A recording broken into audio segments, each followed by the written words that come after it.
Hello everyone. आज पता नहीं जब पूजा कर रही थी ना तो मन में कुछ संतोष सा नहीं हो रहा था।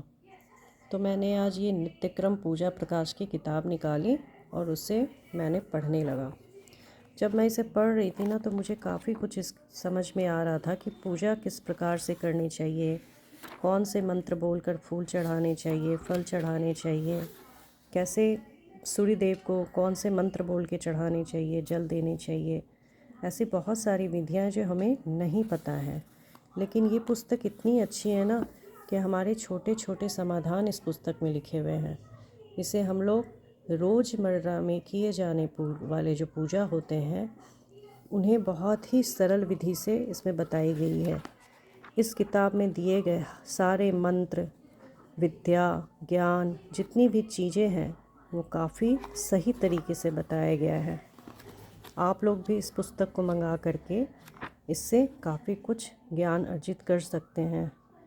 ऐसे ही मैंने एक जगह पढ़ा कि पुष्प आदि चढ़ाने की क्या विधि होती है।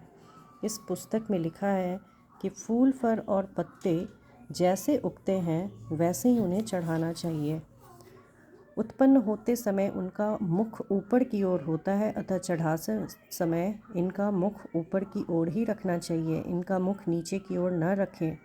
दुर्वा एवं तुलसी दल को अपनी ओर और बिलपत्र नीचे मुख कर चढ़ाना चाहिए। इनसे भिन्न पत्तों को ऊपर मुख कर या नीचे मुख कर दोनों ही प्रकार से चढ़ाया जा सकता है।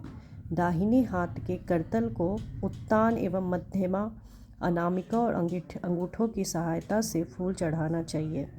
उतारने की विधि भी दी गई है कि चढ़े हुए फूल को अंगूठे और तर्जनी की सहायता से उतारें। इस पुस्तक में बिलपत्र तोड़ने का निषिद्ध काल भी बताया गया है, जैसे चतुर्थी, अष्टमी, नवमी, चतुर्दशी और अमावस्या तिथि को संक्रांति के समय और सोमवार को बिलपत्र न तोड़ें। किंतु बिलपत्र शंकर जी को बहुत प्रिय है, अतः निषिद्ध समय में पहले दिन का रखा हुआ बिलपत्र चढ़ाना चाहिए। शास्त्र ने तो यहाँ तक कहा है कि यदि नूतन बिलपत्र न मिल सके तो चढ़े हुए बिलपत्र को धोकर बार बार चढ़ाता रहें। ये क्रिया हम लोग कर सकते हैं।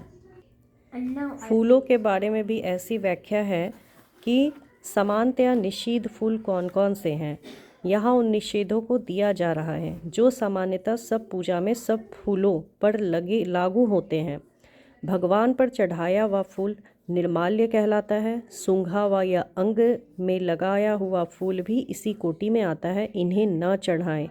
भौरों के सूंघने से फूल दूषित नहीं होता। जो फूल अपवित्र बर्तन में रख दिया गया हो, अपवित्र स्थान में उत्पन्न हो, आग से झुलस गया हो, कीड़ों से विद्ध हो, सुंदर न हो, जिनकी पंखुड़ियाँ बिखर गई हो, जो पृथ्वी पर गिर पड़ा हो, जो पूर्णतः खिला ना हो, जिसकी गट्टी गंध या सड़ांग आती हो, निर्गंध हो या उग्र गंध वाला हो, ऐसे पुष्पों को नहीं चढ़ाना चाहिए।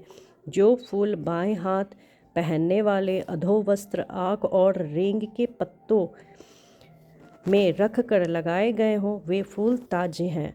कलियां को चढ़ाना मना है, किंतु यह निषेध कमल पर लागू नहीं है। यानी हम लोग कमल के फूल को चढ़ा सकते हैं, जो कली वाला होता है ना उसे चढ़ा सकते हैं, बस बाकी फूलों के कलियों को नहीं चढ़ा सकते हैं। और हमेशा ताज़ा और सुंदर और स्वच्छ फूल ही चढ़ाएं, और जिस प्रकार से वो फूल खिलते हैं उसी प्रकार से देवी या देवताओं को फूल चढ़ाना चाहिए। चाहे दुबड़ी चढ़ाए, चाहे सिर्फ बेलपत्र है जिसे उल्टा करके चढ़ाना चाहिए।